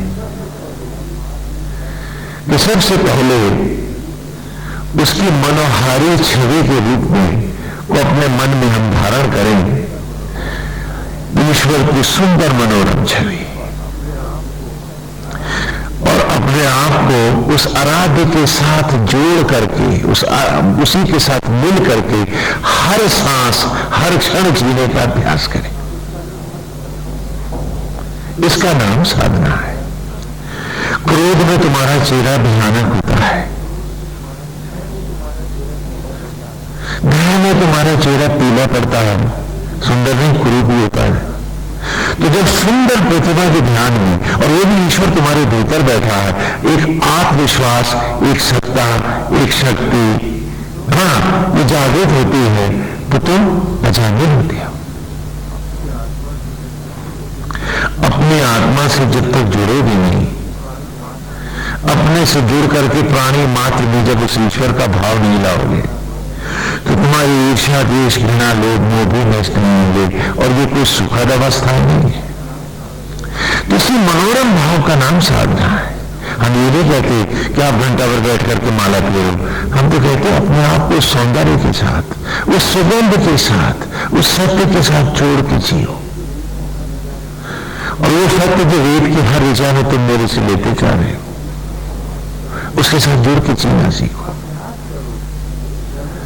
अभ्यास करो कि हमें उससे जुड़ के जीना है, क्योंकि अब हमने इस सचराचर में उत्पत्ति के उन क्षणों को भी देख लिया है, और उन क्षणों पर एक ही मोहर है, ईश्वर की। तो सत्य को सामने रखते हुए उसी में डूब कर, उसी में झूम करके जीने का नाम साधना है। कल्पना कीजिए कि जब भी आपका मन खाली होता है, अतीत की बातें, लोभ, मोह, ईर्ष्या, द्वेष, क्रोध, बदले की भावना, यही सब तो रहता है। यदि एक सुंदर प्रतिमा अगर मेरे ध्यान में बैठी रहे और इस आत्मविश्वास के साथ कि मेरे नारायण है और मुझे इसी के साथ अव्यक्त, क्योंकि आत्मा अव्यक्त है तो उसका कोई एक व्यक्त भाव ला करके ही तो मैं जुड़ सकता हूं उससे। ये मेरी भी तो जरूरत है कि मैं इस ड्युअलिटी को, द्वैत को अद्वैत में कैसे लौटा सकता हूं। वो जो आज भी आत्मा होकर मुझे जीवन का हर क्षण दे रहा, जो आज भी मेरे जूठे अन्न को बन के आत्मा शबरी का राम भोजन के रक्त में बदल रहा, जिसने हर सांस जीवन का क्षण मुझे दिया, यदि उसके साथ मैं जुड़ना भी चाहूं तो है क्या? वो तो अव्यक्त है। तो उसका एक व्यक्त रूप लूं तो कैसा लूं?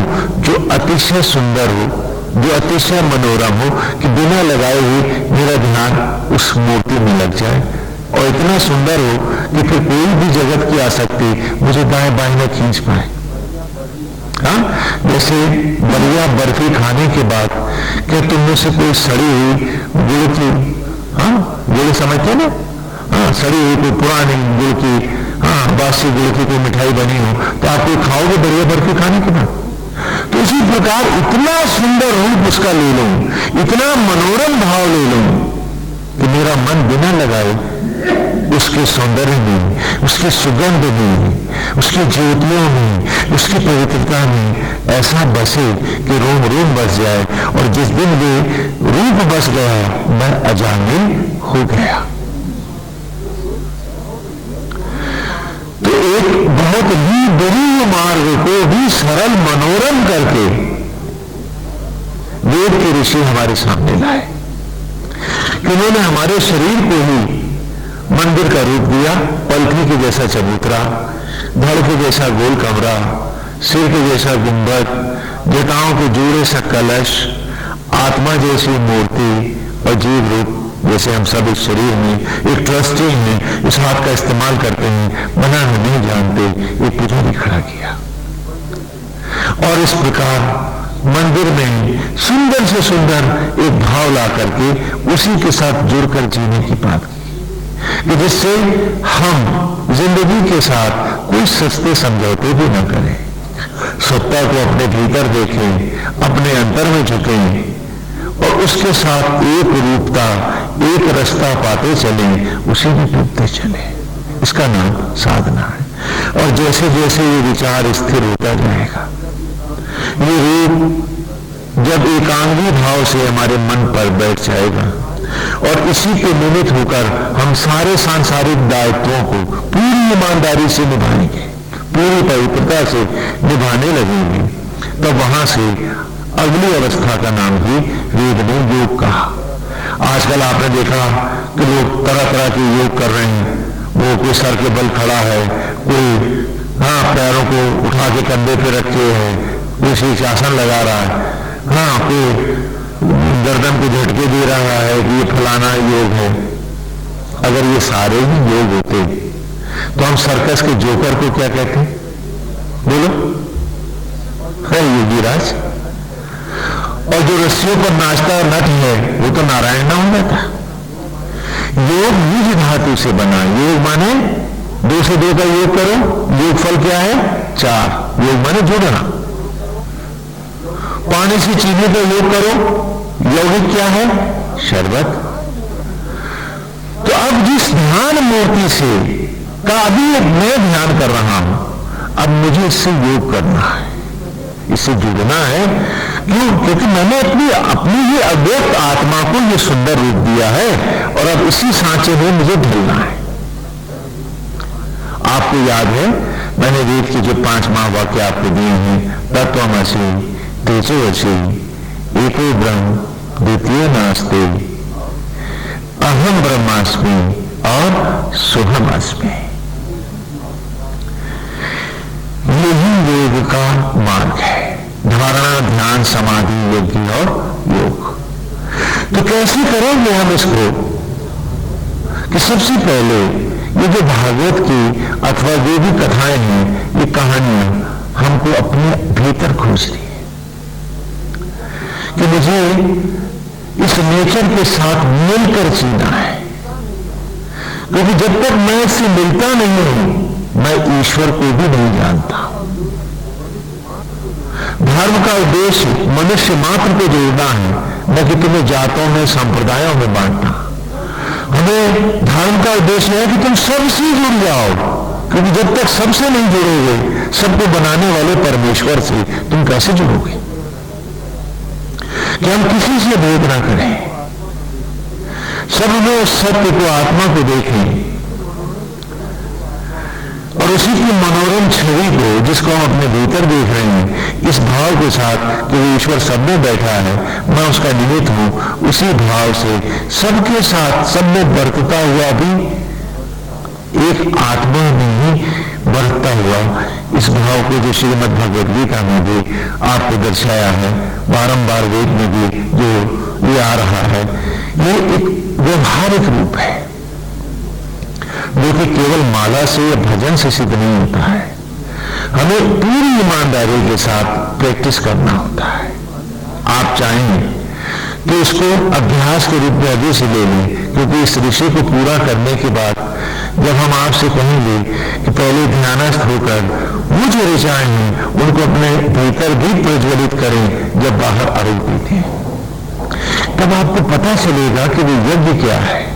अभी तक तपस्या का अर्थ आपने सोच लिया था किसी दिए को जलाना या किसी मूर्ति को फूल चढ़ाना। नहीं, तप शब्द का अर्थ आप जानते हैं, तपना, कि उन ब्रह्म ज्वालाओं को अपने भीतर जागृत करना, प्रेमी की स्निग्ध ज्योतियों में क्षण क्षण तपना। ये अवस्था तभी तो आएगी जब मैं अपने से स्वयं जुड़ पाऊंगा। दुनिया में भटकने से हमें कुछ मिलने वाला नहीं है। जो भी सत्य है वो आपके भीतर है, यही वेद कह रहा है। और इसलिए वो आपको आपकी उत्पत्ति का क्षण क्षण आपको दिखला रहा है। जैसा कि पिछली ऋचाओं में आपने पढ़ा, इंद्रयाही चित्र भानु सुता इनिं त्वयवा अणहिं बीस्तना पूतासा, कि यूं जब छितराए हुए थे तुम्हें भस्मी के कणों में, खुले आसमान के नीचे पानी में फूले हुए बीजों पर राख तुम्हारे तन की छितराई थी, वो यज्ञ की ज्वाला प्रज्वलित हुई, पानी में आने लगी और उसी की रश्मियों से भस्मी के कण जब गिरने लगे तो वो अग्नि ही तो थी जो यज्ञ के द्वारा तुम्हारे शरीर को भस्मी से पुनः वनस्पतियों में लौटा के लाई। वहां कोई जात या संप्रदाय नहीं था, कोई मेरा और तेरा नहीं था, कोई अपना और पराया नहीं था। जो भी था वो नेचर था, वो परमेश्वर था, उसी की सत्ता थी। और वो दंपत्ति जिन्होंने आने के रूप में तुम्हें ग्रहण किया था, इंद्रयाही द्वेषितो विप्रजोता सुतावत उब्रह्माणी वागथा। तो जब उन्होंने पुत्रवत धारण करने के लिए, संतान के रूप में धारण करने के लिए उस अन्न को खाया था, उस अन्न से क्या नाम पूछा था, क्या जात पूछी थी, क्या गोत्र पूछा था अथवा संप्रदाय पूछा था? गोत्र एक ही था, जात उसकी थी, परमेश्वर की थी, वही तो था। और उसी अन्न को जो एक दंपत्ति ने भोजन के रूप में ग्रहण किया, इंद्रयाही द्वेषितो, धारण करने की इच्छाओं से प्रेरित होकर उस ब्रह्म ज्वाला में, ब्रह्म अग्नि में, यज्ञ की ज्वाला में जब उन्होंने भोजन को अर्पित किया, किस प्रेरणा से सुतावत पुत्रवत तुम्हें धारण करने की इच्छा से प्रेरित किया, उप ब्रह्माणी वाग्र था, तो तुम उन्हीं ब्रह्म ज्वालाओं में फिर ज्योतियों के कणों में लौट आए थे, जिसके गर्भ से भस्मी से वनस्पति बने थे, पुनः उसी के गर्भ में ज्योति बन तुम पुनः ज्योति की कणों में परिवर्तित हो गए थे। और फिर इंद्रया ही तू जान उप ब्रह्माणी हरिया सुते विश्वा नश्चना, फिर उन्हीं ब्रह्म ज्वालाओं ने ही तो तुम्हें व्यापकता से पूरी प्रकार से ज्योति ज्योति में बिंदु बिंदु में परिणित किया था, क्या याद नहीं तुमको? और उप ब्रह्माणी हरिवा, और उन्हीं ज्वालाओं के गर्भ में जब तुम सृजन के मथानियों से मथे गए थे, तो तुम्ही तो थे जो अन्न से ज्योति कण बने थे, और ज्योति कणों से पुनः सुते विश्वा उस गर्भ के क्षीर सागर से पुत्र बन नश्चना, तुम हम सब जो थे जो अन्न थे, एक बार फिर बालक बन के, हाँ पुत्र बन के, संतति बन के उस गर्भ के क्षीर सागर से, उस दूध के सागर से, दही के सागर से हम सब प्रकट हुए थे। उस वक्त हमारा नाम क्या था, हमारा पता क्या था, हमारी जात क्या थी, हमारा गोत्र क्या था, कौन अपने थे, कौन पराए थे, ये सारा सत्य वेद हमें दिखला रहा है कि हम सब अजामिल हो जाएं, इस सत्य के साथ जुड़ें, इस सत्य से मिलें और इस सत्य को जीवन का अंतिम रूप से इसे स्वीकार करें। अंधभक्ति और अंध आस्था सारे महाभारत का विनाश करती है। धृतराष्ट्र अपनी संततियों के साथ नष्ट हो जाता है, और सिर्फ वही नहीं होता है, पांडव पक्ष का भी विनाश होता है और सारे साम्राज्य का ऐश्वर्य नष्ट हो जाता है। इसलिए अंधभक्ति, अंधश्रद्धा, किसी के पीछे भागना नहीं, वेद कहता है अपने आप को जानो, तुम्हारे भीतर वो परमेश्वर सत्ता बनकर बैठा है। कितनी भाग्यवान हो कि आज उस ब्रह्म से जुड़े हो और वो ईश्वर भी तुम पर न्यौछावर कर रहा है जीवन का हर क्षण। जो तेरे वेद की पहली ऋचा में ही आपने पढ़ा, अगमिम एले पुरोहितम यज्ञस्य देवम ऋतुविदम भूतारम रत्नधातम। अग्निम, अग्नियों का अधिपति, प्रलय का देवता महाशिव, पुरोहितम संपूर्ण सचराचर को तत्वरूप ज्ञान रूप प्रकट करने वाला ब्रह्मा, ऋतुविदम इन्हीं को सृजन के द्वारा पुनः जीवंत खिलौनों में लौटाने वाले विष्णु। वे कौन है? यज्ञ से देवम, इस शरीर रूपी यज्ञशाला के आत्मा होकर त्रिदेव हैं। अ ए मां ओम है, अ से अस्तित्व तत्व धारक ब्रह्मा, ओ से उत्पत्ति सृजन सृजक विष्णु, मां से मृत्यु मृत्युंजय महेश, धारण सृजन और संहार के यज्ञ के द्वारा गॉड के GAD through generation operation and destruction we returning the dormant soil back to life being, जो तुम्हें तुम्हारा भस्मियों से पुनः इस जीवंत अवस्था में लौटा रहा है। इन्हें उस आत्मा से अद्वैत करो। विले माने पूजा करना, अद्वैत करना, उससे योग करना, उससे जुड़ जाना। तो पहली ऋचा से हम आत्मा से जुड़ने चले हैं, हम उस सत्य से जुड़ने चले हैं, हम उस सत्य को पाने चले हैं। हमें इसे सदा याद रखना है। और वो आत्मा, वो ईश्वर क्या कर रहा है? हो तारम रत्नधातमम, कि वो न्यौछावर कर रहा है हम पर जीवन की सारी स्वर्णिम उपलब्धियां, जीवन के अमृत क्षण। ये आज उस आत्मा से अद्वैत करें, अर्थात उस परमेश्वर का न्यौछावर बनकर हम भी सचराचर पर न्यौछावर होकर उसी के ऊपर जिए। न्यौछावर शब्द का अर्थ आप में से जो नहीं जानते हैं, न्यौछावर का अर्थ होता है दान से भी बड़ा न्यौछावर होता है। आपने देखा ना कि जब किसी की डोली उठती है लड़की की शादी वगैरह की, तो आप न्यौछावर फेंकते हैं तो हमेशा पीछे को फेंका जाता है। क्यों? कि हम ये न देखें कि हमारा फेंका सिक्का किसने उठाया। यदि हमने देख लिया तो वो न्यौछावर नहीं रहेगा। तो हमारी सेवाएं ऐसे ही न्यौछावर हो जैसे वो सांसें और धड़कनें हम पर न्यौछावर कर रहा है। हम उस पिता की संतान हैं जिसने हर क्षण परमेश्वर ऊपर हम पर न्यौछावर किया, जिसने हमारे झूठे अन्न को बन की शबरी का राम भोजन को रथ में बदला, हमें सांस धड़कन दी, जीवन की सारी उपलब्धियां दी, बुद्धि और विवेक दी। उसकी औलाद होकर हम सिर्फ खटमल की तरह दूसरों को नोच कर 10 इंद्रियों को 10 मुंह बनाकर दशानन रावण बन केवल 4 तल्ला कोठी की लंका ही बनाने की न सोचें। आओ आज इस नेचर के साथ वननेस में आए, एक हो जाए, अजामिल हो जाए, इन सब से जुड़ जाए, ऐसा जुड़ें कि रोम रोम हमारा इन्हीं के साथ मिल जाए और हम भी अपने पिता की भांति सचराचर का न्यौछावर बनकर जी सके। उसी के लिए इस साधना की कल्पना है। वो क्षण जो तुम्हारे मोह और मेरा नहीं, ईर्ष्या देश और लोभ में जाते हैं, आप उन्हीं क्षणों को उसके सौंदर्य में, उसकी सुगंध में, उसकी मानसिकता में अपने आप को उसी में डाल करके आप जी सकते हैं। इससे सबसे पहली बात कि आप क्रोध द्वेष से ही नहीं बचते, दुख और पीड़ाओं से भी बच जाते हैं। आपके भीतर कमजोरी आती है जब भी आप अपने से दूर भागते हैं। एक बात बताइए, लाठी की किसको जरूरत होती है? आप बता सकते हैं मुझे? लाठी की किसकी जरूरत है? जो अपंग है, अंधा है। बैसाखी की किसे जरूरत है? बोलो, किसे जरूरत है? जो पंगु है। आज तुमको बैंक बैलेंस चाहिए, आज तुमको बैंक बैलेंस चाहिए, बैंकों की लाठियां। आज तुमको मेरे और मेरों की लाठियां चाहिए, तुम्हें इसकी उसकी लाठियां चाहिए। क्या सच में तुम इतने पंगु हो इन बैसाखियों के बिना जी नहीं सकते? क्या इसी कमजोरी का नाम ह्यूमन लेवल है? तुम तो सर्वशक्तिमान के पुत्र हो, जो सचराचर पर न्यौछावर कर रहा अपने आप को, तो तुम एक भिखमंगे बनकर या एक डाकू बनकर खाली दूसरों को नोच कर बन के दशानन रावण एक लंका की ही कल्पना क्यों करते हैं?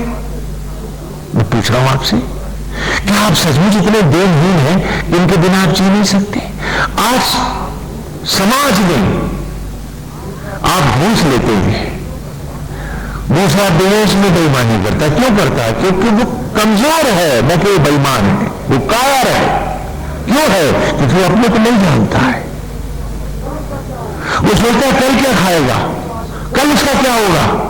ये कायरता ही तो आज उससे पाप करा रही है, ये कायरता ही तो आज उसके मन में द्वेष बनी हुई है। इसी कायरता के कारण ही तो वो कंप्रोमाइज कर रहा है घटिया स्तर पर। क्यों? क्योंकि वो अपने से डरा हुआ है। अगर उसका आत्मा में विश्वास आ जाए, अगर वो अजामिल हो जाए, तो वो बैंकों को सहारा दे सकता है, मकान को पहचान दे सकता है, लेकिन उसे मकान से पहचान देने की जरूरत है।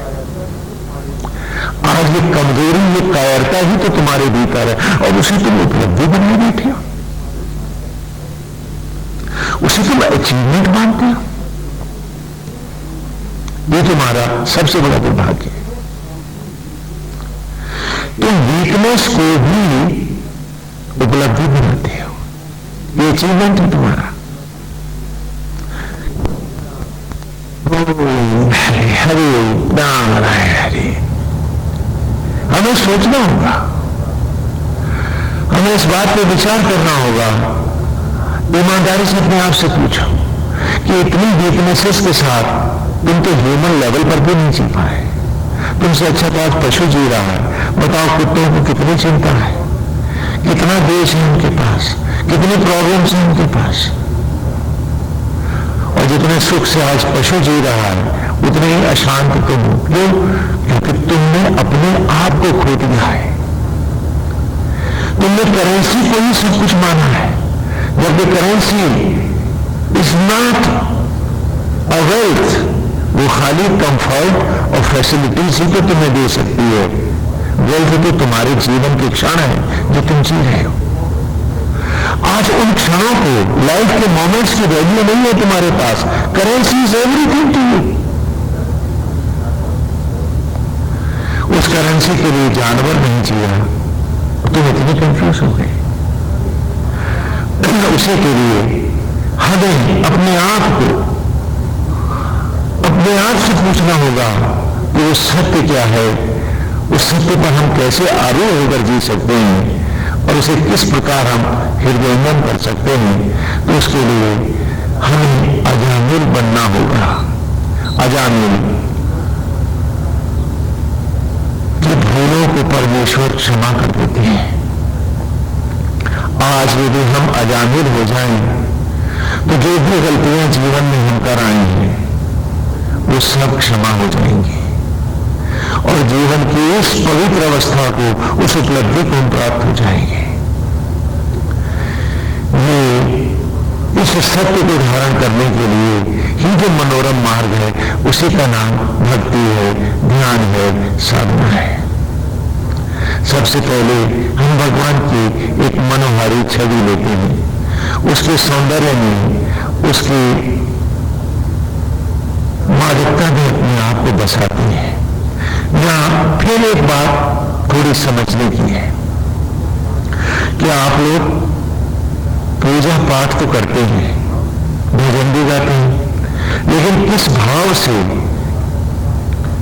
मैं पूछता हूं पूजा क्यों कर रहे हो? तो आप कहते स्वामी जी भगवान को रिझाने के लिए, ईश्वर को प्रसन्न करने के लिए कर रहे हैं। मैं पूछता हूं आपसे, अगर ईश्वर आप पर रीझ हो गए तो उसमें आपका क्या कल्याण है? आपका भला क्या है इसमें? क्योंकि जो जिस पर रीझता है वो उसका डुप्लीकेट होता है। तो भगवान अगर आप पर रीझ गए तो आपके डुप्लीकेट ही तो होंगे, तो आपकी तरह छल प्रपंच करेंगे, क्या करेंगे? बोलिए। सारी जिंदगी फेरी माला, दिनेश त्रिपुंड सजाया आपने, और आपको ये नहीं मालूम कि ईश्वर रिझाए नहीं जाते। ऐसा क्या है आपके पास जो उसका दिया नहीं है जिससे आप रिझा लेंगे उसको? ईश्वर पर रिझा जाता है, रिझाया नहीं जाता। रिझाने वाले जन्म जन्म भटकते रहते हैं और कुछ नहीं पाते। हाँ, अगर आप परमेश्वर पर, उसकी मनोहारी छवि पर रीझ जाएं तो आपका अतिशय कल्याण है। क्यों? क्योंकि आप ईश्वर के डुप्लीकेट होंगे तो वो सारी अच्छाइयां आपके पास आएंगी, आचरण की पवित्रता आएगी, आत्मा का विश्वास आएगा, तो आपका तो कल्याण ही कल्याण है। तो वो मनोवृत्तियां भी बदल डाली है कि हमें ईश्वर को रिझाना नहीं है, हमें उसकी मनोहारी छवि पर स्वयं रिझना है। भगवान रिझाए नहीं जाते, उन पर रिझा जाता है। इसी के लिए भागवत कथा, ये जो भी कथाएं हैं, जो लीलाएं हैं, उसी के लिए है कि कैसे आप दशानन से दशरथ बने, 10 इंद्रियों को 10 मुंह बनाकर, 10 मुंह वाले रावण की जगह 10 इंद्रियों को रख कर, लगाम लगाकर इन इंद्रियों को अपने बस में लेकर आप दशरथ बने और ईश्वर का न्यौछावर बनकर जिए और ईश्वर भी आप पर न्यौछावर करके प्रसन्न हो। तो आए सीधे बैठ जाएं, पलकों को झुका लें और भगवान के उस मनोहारी रूप को देखें, उनकी सुंदर छवि में समा जाएं, उनके उस मनोरम छटा में खो जाएं और फिर अभ्यास करें कि उसी के साथ जुड़कर